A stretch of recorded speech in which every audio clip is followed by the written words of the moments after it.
अहानबा मक्तदा सलाई story channel की महूत सिंजदुना पांथोई मंगांग ना मयामबु तरामना ओक्सबगा लोइनना इकोकनोना खुरुमजरी ngasi su mayamgi damakta nungairaba phunga wari ama puduna lakjari wari asigi mamingna Oktabi Minainupi wari asibu ibirakpana Athouba Meetei athengba ahingni makutta pudol paiba ahal matai manau ani khak lambi da chatlambadagi mayum lomda hobe hobe jangkhibado hauzik lambi da lakliba ahongbi na labna uhawi ahongbi da lambi da matomta ki na mayum lomda halakli aduga ahongbi gi tungda kanaguma mi oi ama labna inarakpagi khonggi khonjel amasu ahongbi na tari ahongbi do chatna kina mamai to nasep ta tungda amu yenglaga namit kayani no ai bu lambi sida itom da halakhi ga dawri basibo hingda badi ya ta banina chatta basu yade aduga mi gi mayum do da nubi aina hanba thengle haiduna karamna leklu ga dawri bano nuba nang yamna phatte nang ama ai da mak leiri haibagi thauna do ai honda leitre ngasidi ahongbi do majil amuk khumlaga ai si ba changba ai khara thuna yum yong na ba chalho bana phani ado mana lambi sida ai bu ngaiduna ai bu oklamba do pa me ahongbi na numidang he halakli ba lambi asigi mataida labuk lamhang pak na sanadlei lambi adasu sumjing chumna phana sangna hangna chali ngasi dagi tha taruk unki mamangda lambi adugi mataida hoba manahi kauba azoba he upambi amada nipa ama thauri yalaga sikhibagi thodok laikhre aduna khul adugi lambi ado namit pu takhrabadi kanagumba mi oi amata chanade hui phawba mamai mana thekatuna mayum da chensinare lambi aduda namidang chatpa ngamliba asi ahongbi khakta ngairi hainari hauji khul adugi mi oi singna ahongbi do ngahaki mamangda ahal ani changkhiba yumdugi thongal phawna samlaga hobe chatki ahal ani adudi mayumda changlamdri ahal ani ado charu iku marumda pudol adu phina khumlaga phamli hanubaduna charu iku marumdagi tapna hanubida hai phidu chaklani ni hanubia pudo adu khumluranu ni phiduna angau bido chakrabro ai di mana bu hena kiri ne buttagi kuri haiba buttagi man hena ki haiba lawadudi ma su mayumda hankre ibani asigi lambi duda hangchit langbo oina amukta chalusila as mana thengna halakpuda sumki haibani mi marei se tawgena ne ngairaga leibadu ngaire hanubidu khangsa amuk sauna noi na pa tawbagi amang sangse lambi sigi wangbada saramli bano ai khoi gi inkhol manung sida saramdri ba kari gino hanubadu manakta tara manungdum amatap launa phamna pairaga masi nungdum sina pop laune sudatpu ai khoi ani na chali se khong hambra ha ta da manglem jawgi anaba hangba chalu bana tro aduga nang na khong hamninge haidara mi gi da changleraga hei yumda thuna changsila ai di changki roi lambi du da mi thokpa yengkhini kari mi thokpa yengkhini haidi kari no ho ngasi di bhutto yengkhini haiba hai kumodinia thengna de na karim ka thaina basu tawno law yumda changsi kumodini duma pitari kumodini duma pitai thoklaga amuk tang di uningli iya tho asiba oirasu thawai oirasu bhut oirasu ai iya gi masakto amuk tang di uningli hai naya nu pani kaidana nang ne yengba ngamgado saktam da thulakado natte ko phibam do masida ko tu maya do higatlaga mamit manadu langthoklaga masam manadu phallaga chenchillaka dori bani nanakta yare yumda changasila ahal ani do charu iku dagi tholakpaga charu iku maningdagi nupi amana yamna tapna ibok kumodini do khangpre khangna hai kananon hey ipu na amu hai kanano ne ipu nasu nupi ne hai ahongbira mane ipu angau bisidia ibok kumodini na ahongbia Nang ding asai makai yum da changdribra. Ha. Changdribra ba nang bo ha. Changdriye ibo. Lao. Ai ga na puga thinbige lao. Angau bi sidi khangbu khangi ne. Nang bunga sai makai sida. Adum leibra ni hai su tombi. Ipu. Sida mai ubaduda. Amuk halakli bani ipu gida. Hoi hoi. Lao lao lao. Nabo kai bani thingi lao. Kung kwa su yauri. Sunu khare yamna tai silaga.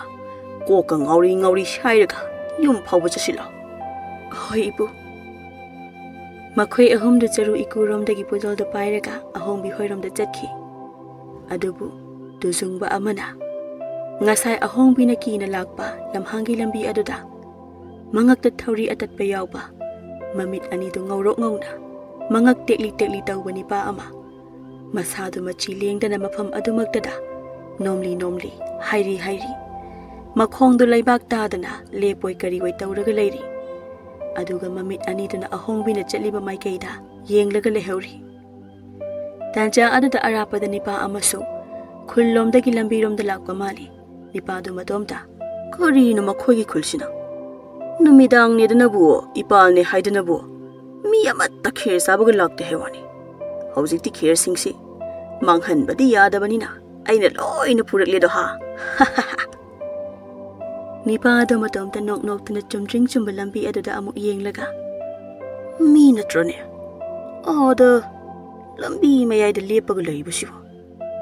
Magi sibu numidang da pot munba thulukliba kaidura. Hera oiram da busu yaida. Aso ay lamhang pawbu tilhalgeda hera. Nipa do na ngasai da gilambi mayai da lepoi kariwai. Yan boy kariwai leibadu urupadagi. Maphido mayung chisilli. Karino maside. Aina uri baside karino. Ha. Lambi mayai da hairum hairum. Mangak to yan boy kariboy.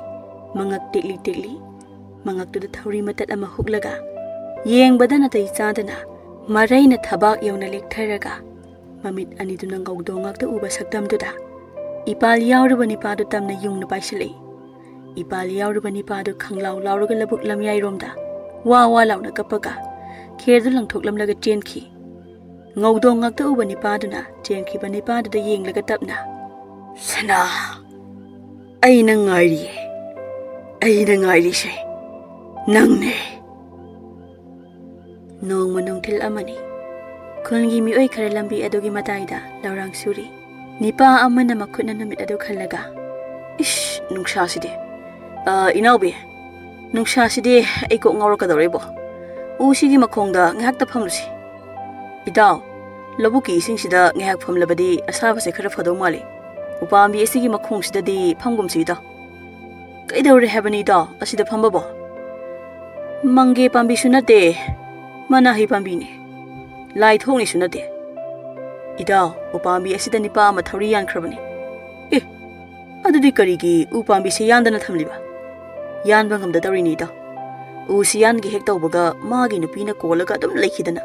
Yan ba dum yakhidre. Adu oiraga na nupi do phajilaga thamlaga yan ba kaidawba haida. Kanana phaba ngambana idaw nupi do. Nupi do gi nupa do siba hek numitagi nupi do wakhal dum choikhre. Thodo tuna karam haina thokri baita. Lauri do ina phamsi da. Aduga yumgi mi lakpa ngai boina ai wari do liragi da. Inaw bina manahi hairiba upambi aduda thauri yalaga sikhiba nipa adugi wari lirei.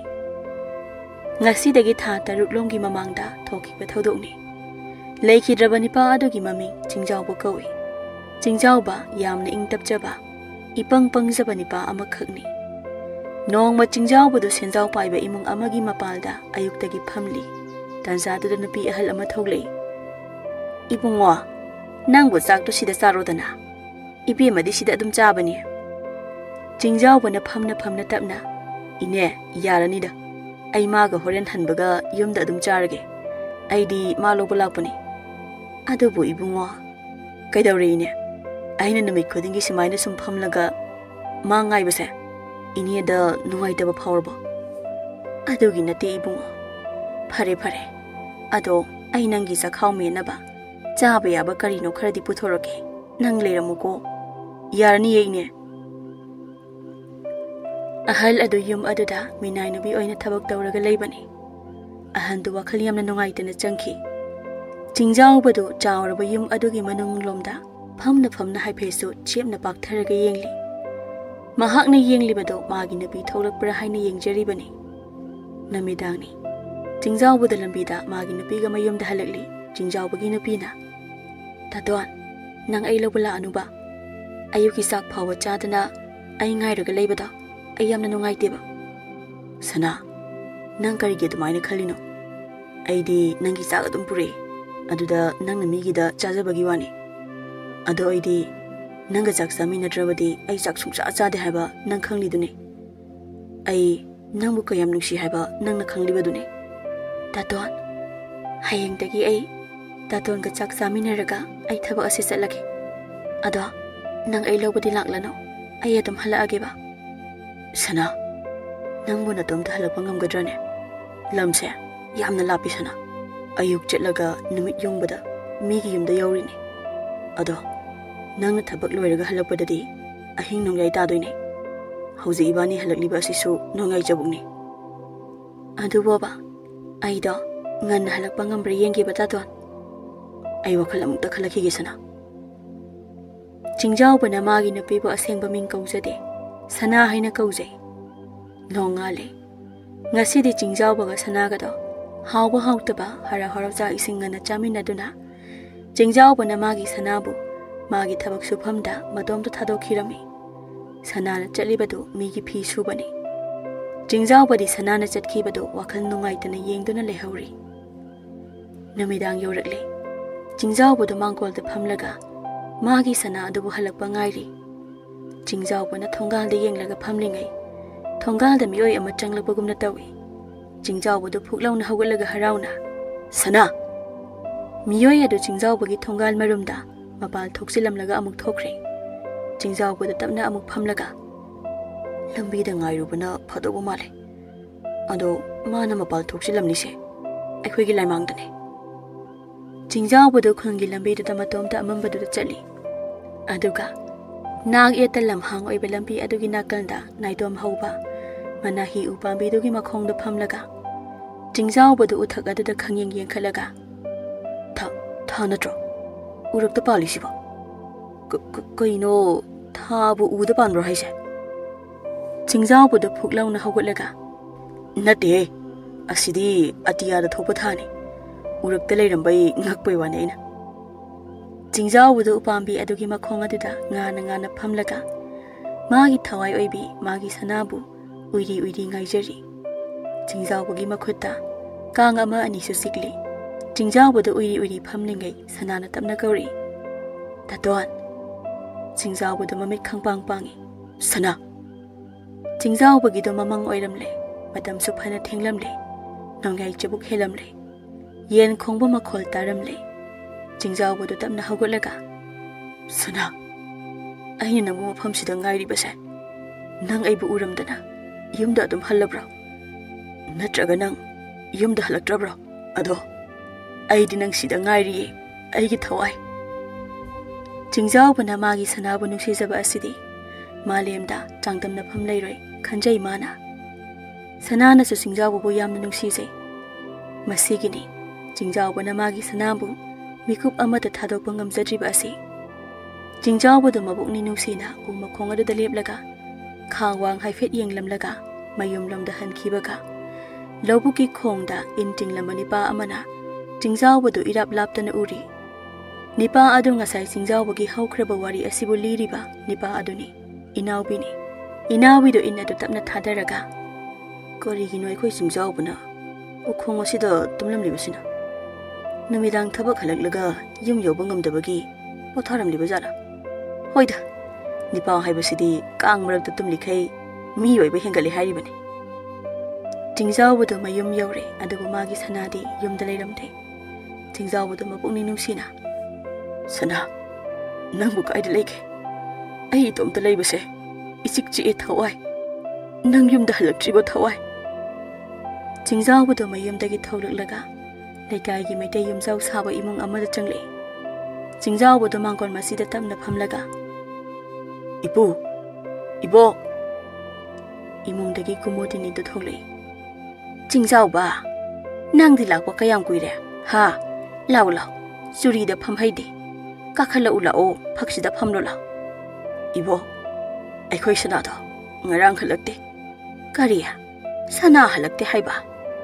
Imung da ngasai makai kumodini gi mapuroi ba phairel do. Khudai honglambadagi phamung da phamtharaga, phadi azalpa do pairaga. Kariya, mau halakte ba. Mapanda kumodini na. Nang bu ma lau ba hek chatpadai ne. Ha jingjao ba. Ngarang dagi mana la ano na ai chatribo. Aduga ma halaktribo. Ngai ko. Da thonga la laga chatkriba sibu aikhoi sana na tabra. Jingjao ba do yam harauna. Kari hai ibo. Akhoi sana hale hai ba. Ibo, ayum da chale ibo. Hoi hoi hoi.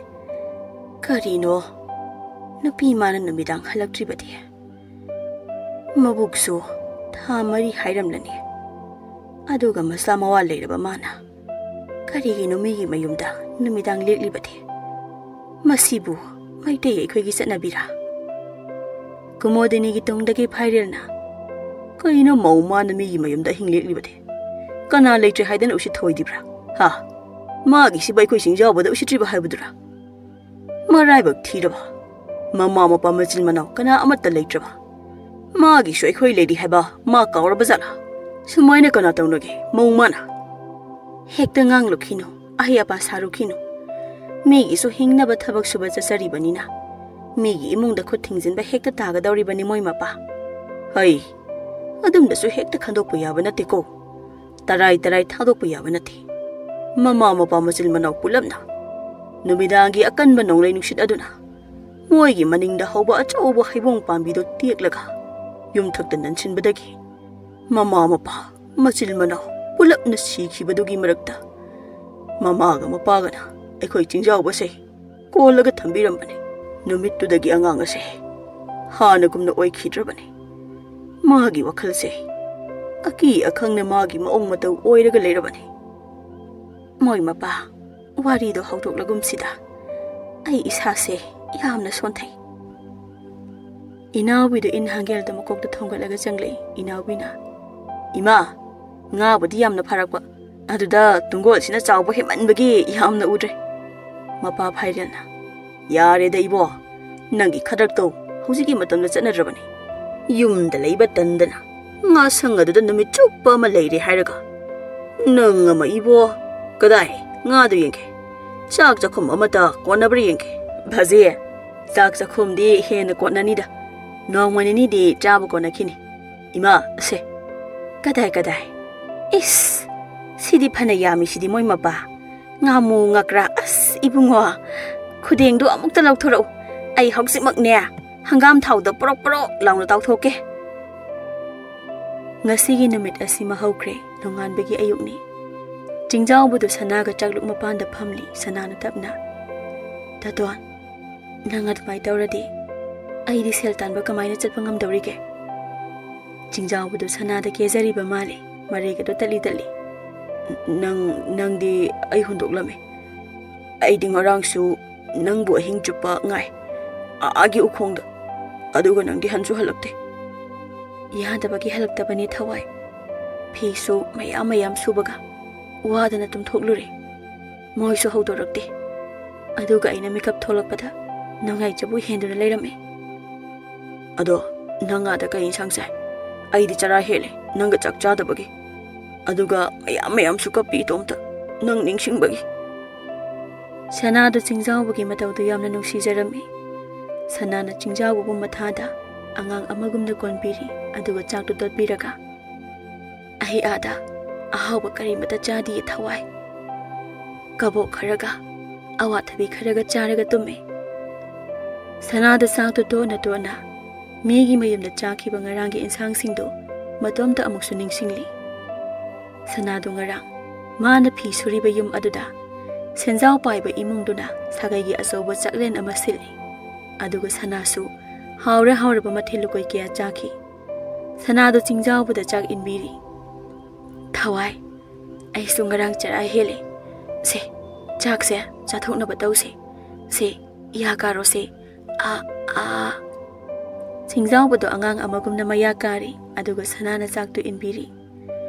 Ngasigi numidangsu sanado halakte. Chingjawbado lambigi matayda hauriba manahi pambi makhongda kang humna phamli. Matamse kaya yamna thenglaba jano. Chingjawbado atiyada yengkhalaga matomta thasiramdai thajase yengbada yamna phasai. Mana macet mamsilakpase. Aduga mabu khumjinba lagliba leichilsing asibusu mana thainaba hotnari. Adu thaja nangdi thaiba ngamlaroi. Maramdi nangdi leichilgi wangwada leibani. Malemgi taibang asigi wangwada yamna lamna. Aduga leichil mahakna ai amadi nahaki marakta leibani. Chingjawbado magi mamit anidagi mapi lepa leitana sinthare. Aibu udrabadi leiba ngamde haiba mahakto. Karigi amamba ahingbu kiribano. Amamba ahingbu thengnaba lagliba aibu amamba dang airamlano. Mahakpusu lauba laklano haiba karigino. Ado aidi amamba sida nangbu ngairibani thawai. Nangna kizaba mafam khuding aina nangbu ngak senduna nangbu halakpa ngairi adum. Ngasigi namidangsu Chingjawbagi thawai oibi sana halakte. Nongalamdai Chingjawbado uhai panba manahi upambi makhongda phamli. Namit phana yamle sanana ahing halaktaba. Aduga sanana Chingjawbabu magi manakta lawba laktanabasu adum themlami. Adubu sanana Chingjawba adubadi yamna nungsisai. Makhoi ani yamna nungsinasai. Nongma namidang ama Chingjawbado magi sana ngaifam upambi makhong aduda sana ngairambadagi ahingasidi mabu loba chalaki. Makhoigi yumgi miyoisingna namidang oibagi halhandabasu oiramba yai. Mado sanana aingonda nungairoi haina haidabasu oirangani. Ai ngasidagi aigi sana loba amuk chalaki. Chingjawbado sanana phi suriba khul adugi yumda tamna ahingduda laklami. Chingjawbado sanana phi suriba ina kaira khunba adugi yumda yorami. Chingjawbado thonganda leplaga mapanda kadamata leibasu ude sanasu ude. Thonggalgi thongsisu hangdolaga thamle. Ayyum asigi mamangi kada mai ngaliba thongnaw asigi manakta changlaga makhoigi mi ama kaurake. Aigi thawai aigi sanabu lawbu lakli haina hekta hairake. Chingjawbado chekna saba mathol longba yamjaw adugi yumda changle. Aduga mai ngalba thongnaw adugi mapada leplaga mangaktu thongnaw aduda thangatlaga yengluba matamda ikhang khanghaudana Chingjawbado magi mamit anidagi mapi lepa leitana tari.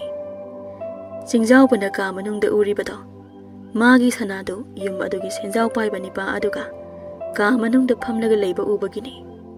Chingjawbado masa thakthangni yathak yakha anida karak chiknaraga sana aina urishe sana nang natro aibu tumba muta hodokpiyo kanana mata aibu hodokpiyo aina uribasi manglane sana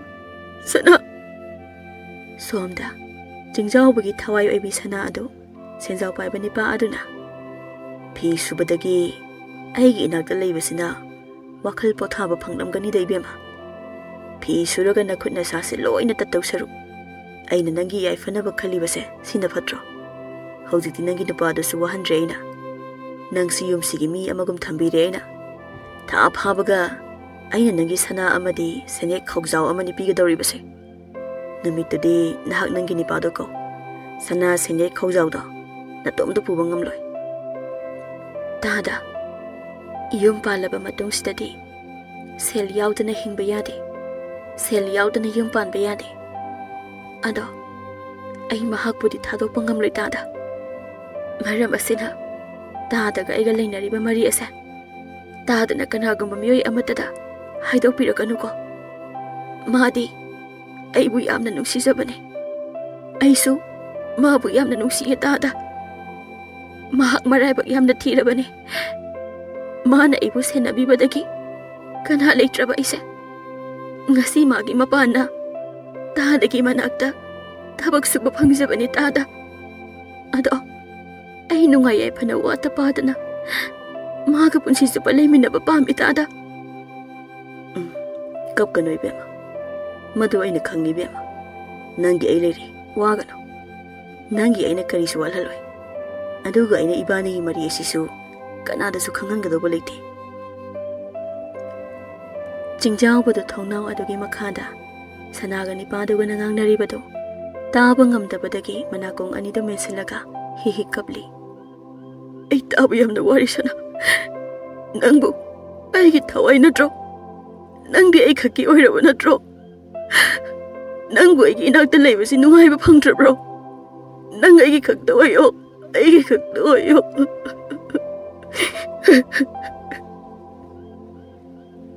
Jingjao badu ahingdu matomta magi sana halakpa ngaifam manahi pambi tamna halakle. Nongsu thili thili churakle. Jingjao ki masasu nongna khaji khaji choli. Jingjao bugi makhutta thauri amasu chinglaga puraklami. Mikup kharagi matung Jingjao badu upambi adugi makhongda leplaga hihi kaple. Aigi thawai, aigi hakcha, aigi pumnamak lao. Aina chalamdai sida aibu amuktang kolu lao. Tumlamdai khuding nongalamdai khuding nang na ibu nungsi na kon bado. Aroi ba oina aibu amuktang kolamu lao thawai. Aigi awa nungai paudam phamdi nang khakta oizabane. Aigi taibangda aina ngasi holi ba sorase nangi sorni sana.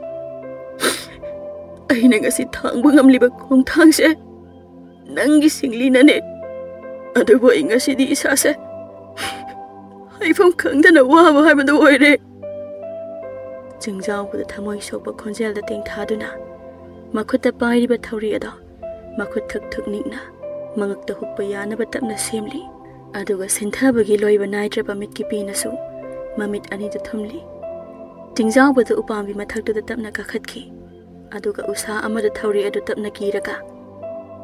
Aigi thawai, aigi hakcha, aigi pumnamak nangna aibu thengnabakan aigi hakchangda thawai yauramdrabasu nangna aigi hakchangda aroiba oina amuktang dikkoloko aigi thawaina nafamda yetanaba nangbu waraudanaba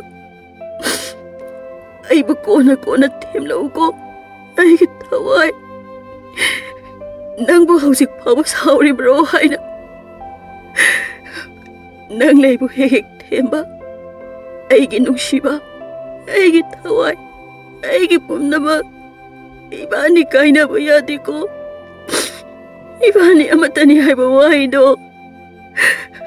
aigi thawaina aroiba oina amukta tajagiko aigi thawaina fattaba onkidringai mikup kharaduda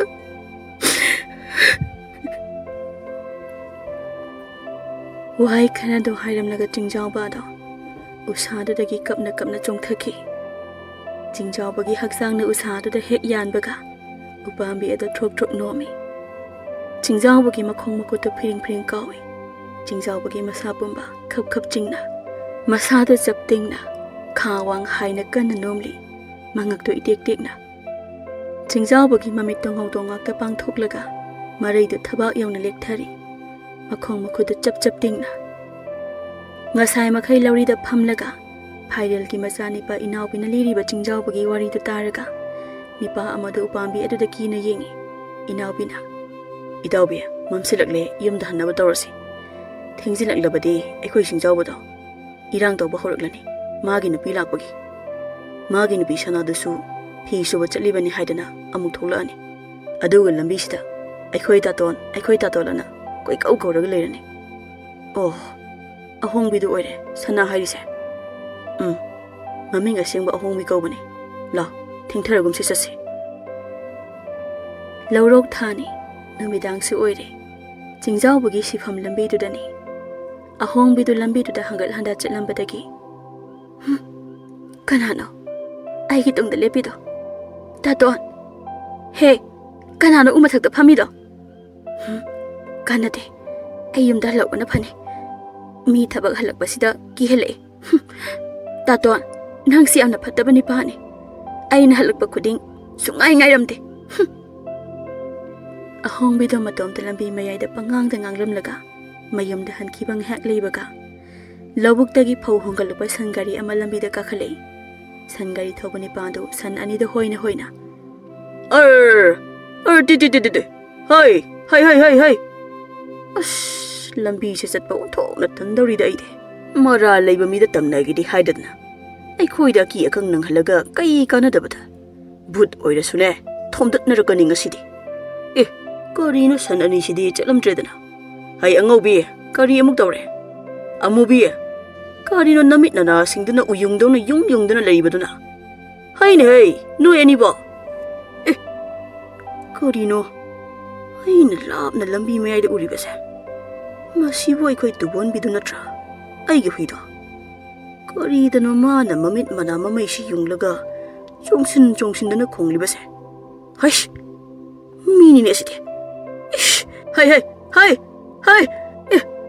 Aigi huisi mangak shamda thauri gumba amana lakshilaga upambi asida hai dana thomdat khrene masidi maong amani ai san gari sida mafam sida thamlamlaga san ani si puraga awanglom da chenkrage ngasi gi maong si ai yamna kire nipa da san gari dagi chongtharaga mana puge khalamba san ani da su thamlamlaga awangi lambi rom da hotana chenkre adubu phau puba san ani to di lambi mayai adu da leplaga adum leheuri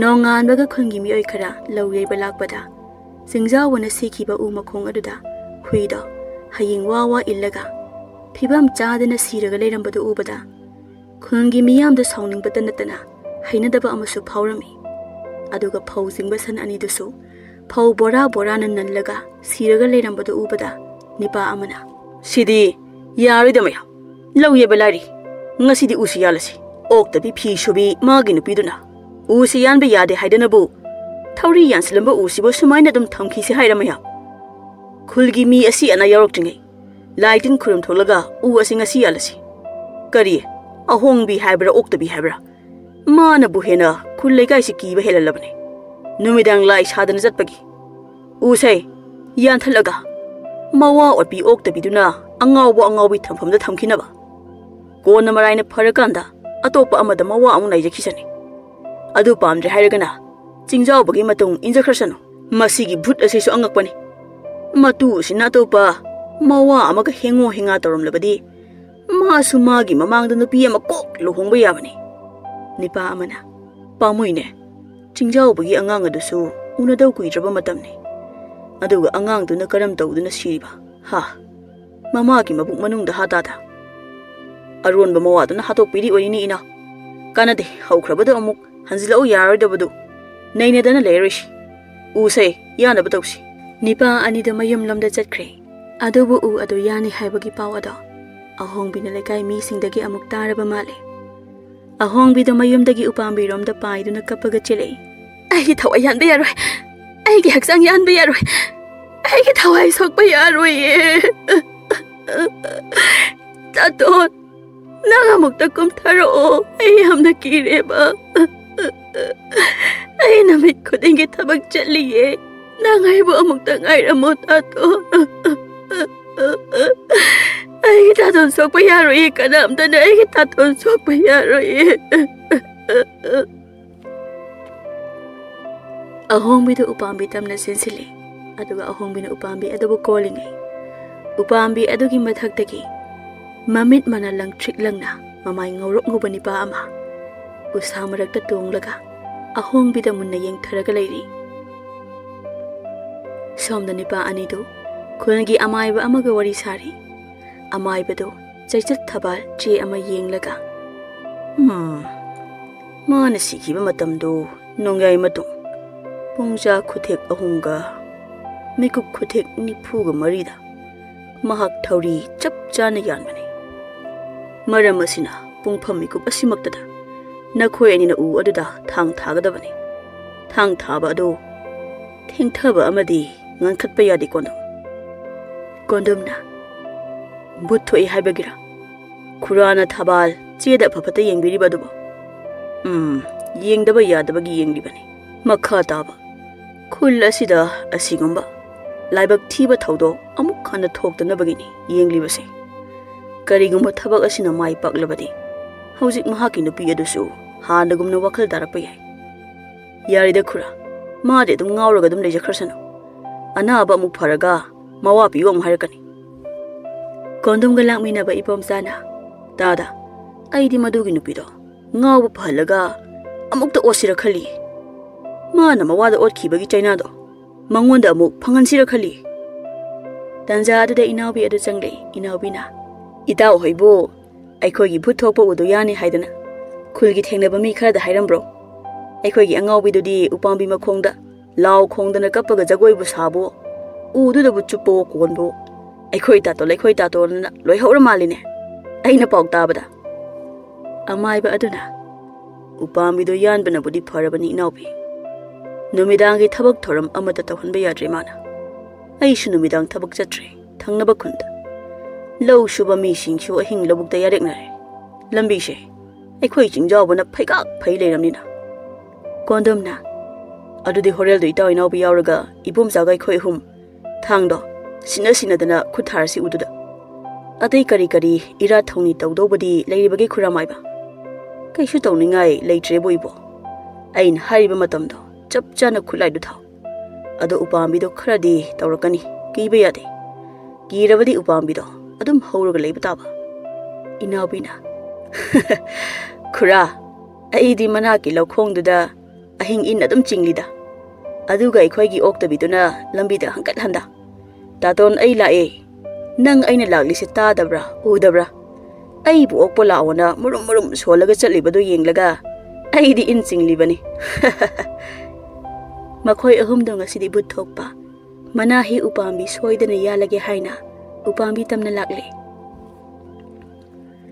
makhoi ahum na lakpa aduda upambi makhongda u koliba ahongbi do ure inawbina kamai tawni maside haidawne kondomna makokta kaino mana pop launa thomaga u yanba loidi phawba thamalore ibom sana ma amuk sidokradi ma nam nairakta batada angaw bina phut olaga natai sana tamnar kado bunatti tada khulse mathanga ola kadori bane numidang ahingni khangi mioi chakaya but thokpa udu yanba yengna kadawgi chak ngan thongnakre changan chanakre magi fampham sab mapham sing kanakre magi mapham singda horen but tholaklabasu chen be yaba maongda pham dana leinari hosi aduga ahong bisu kondom ga inawbi ga ibom sagana makhong makutu punsilaga thamli inawbi gi mama kumudini ga mapa phairel gasu machani pa gi inching phamda inching na jingna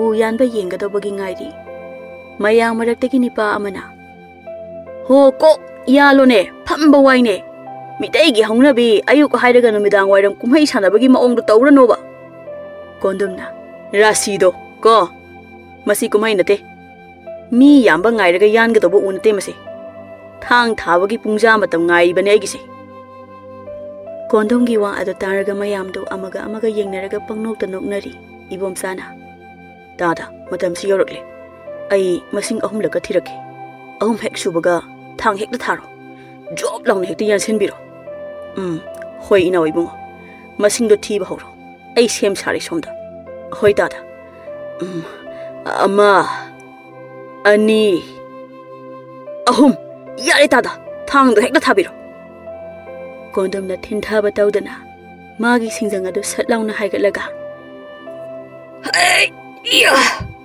khangbra nang ha kondom na mana hi pambi adu da singjang na job laun hek yan baga u pambi adu ki usha marak taki yam na ki jaba khonjel amada tapna sana u pambi adu da gi nungsit ki safu amasu banglaw na humdore kondom do safu aduna haifet inthorak lami sidi khar tawina upambi da gi akiba khonjel do ga loina na upambi do haina humna thok launa kanna nomai ahong bido jingjaw bina kaurak padada madi harau bana loirami akui taton kondomna hai kaure idu minate bhutni nang tumi nang hak leyo mayam do phut hek tholak paga चेनगदबगी मफी ताखतनरी लबुकी लौखोंगलोमदा Kumodini ना फाइरेलदा हनुबा बुट थोलक्ट्रिगान इंदो अमुक्ता सोलहौ ngaado chelhौद्रिङैदा अमुक्ता होइने बुटसिना उराउ थराउ अमुक लौरक्लबदि इंदा ngaसे अमुक लक्लोइदौरिबनिने को हा होय होय ऐ सोनके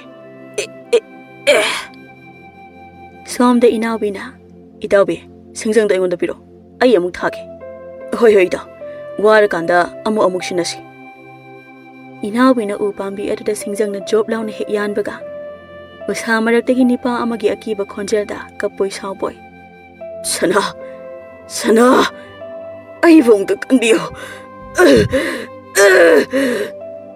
उ अदुसु ट्रोक ट्रोक नोमली अहोंबिना कपगा खुरा खुरा उदो यानबिगनो अइखोय तातोंदो याम नारबा माले उदो इ थोए हिदाग अमुक्ता हापीसे फेलासिंग अमुक्ता किबीसे इबोमसाना उथोंग थानिंखिदरमसे अताबा मीसिंगसे नंगोंदा येंगलगा किइबदि लायदना लोइना नोकलेने नंगो इबोमसाना अहोंबगी मचिनबाल अदो फी अमना फिबुल अमन नमलगा ओक्तबी नंगना नवासे हाले अदुगा उ अमु ओलहले अदुगा अमु उसे अइगी तातोनि यम नंग नंग चिंथीबि नंग इनाउबिना अमुक यान कोंदुमना अमुक यान उदो तंखाइ चनसिले अदुबु उपांबी अदुगी मथक्तगी चिंजावबगी भूत ओलबा थवाई अदुदी मागी सनाबु कौदुना थमोय सोकना तेंथाजरी उ यानबा येंगलिबा खरादु उ यानबा अदु तोकलो हाइरी हनुबी अमना पेरी पेरी हाय नोयगी उ यानबा तोकलो यारे भूतना कप्पसे ताबदा अई यामना नुंगाइत्रे कोंदुमना हो इबोक ने यामना नुंगाइत्रगना उ से यानबा लोइरगा इबोक की युमदा थांजिनजरके हाय महा संदाल हाय हाय देने नंगबो मदो मयामदो वावा लाउना अमुक्सु नोकली अहिंग अदुमा उ यानबगी मखोल मरक्ता चिंजावबना मागी थवाई सनाबु कौरगा तेंथादुना कप्पगी अकीबा अमदि नुंसीबा खोंजेलना माइकई मरी मकपुमनिन निलमी नोंग मननी लेरगा उ अदो यालुबगी अहोंगबिदो ngaवबा हेंजिलक्तुना खुलगी मिओइसिंगना अंगाव अफै थंफमदा थमजिंख्रे अदुबु लाइबक थीबदी अहोंगबिना उपांबी अदुगी मसा मतेक अमा मागी फिजीदा मागी तातोनी हाइदुना कीरगा अदुम हापुबदगी अहोंगबिना लैरिबा मफम अदु तमनबना लोइरमी मरम असिना अहोंगबिदो मफम अमदा अमु पुखिरमी अदोप मफम अदुदसु अदुम तमनरमी अहोंगबिना हेक लैबा मफम अदुमा पंगतमदा तमनबा अदुदा पांबै लैतबदगी अहोंगबिना अरोइबा लैबा अंगावबा लायेंगफमदगी अहोंगबिदो मफम मरंग खंगदबा मफम अमदा हुंदोक्तुना थंबिरमी मफम अदुदा अहोंगबिदो अंगावबी ओइना मतोमता सन इरोय खरगा चक्ता मिनदुना मपुंसी सुप्पा इंगाव ngaवना सा सन खरा अदुगा पुन्ना लेमिना खिरमी अदुगा चिंजावबगी खुनगी लंबी अदुदी हौजिक करिसु तौद्रे अहिंग नुंकिल महौसागुम ओइरे कालेनगी सारबा नुमिदांगदा लंबी अदुदा मिओय कया चाक चाबा तोकनरगा फम फमदुना हंगसित लांगनरे ngasiदी